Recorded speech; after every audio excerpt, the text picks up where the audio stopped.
बालेश्वर जिला सहदेवखुंटा थाना अंचल एक परित्यक्त घर मृतदेह को उद्धार करा तेबे मृतदेह प्राय 8 रु 10 दिन हेबो सेठारे पड़ी रहिथिबा अनुमान करा जाउछि।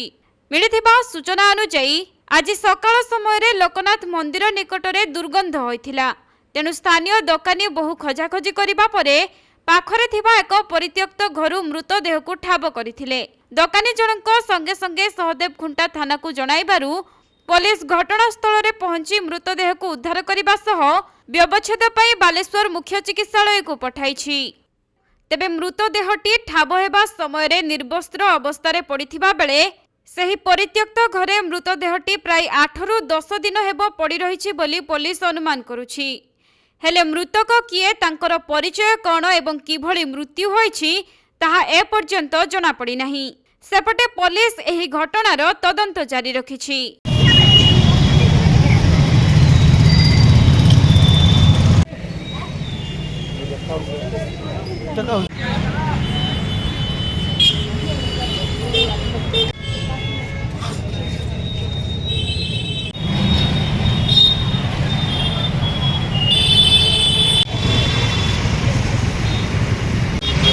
बालेश्वर जिल्लारू प्रसंजित सेठी रिपोर्ट कोणार्क लाइव।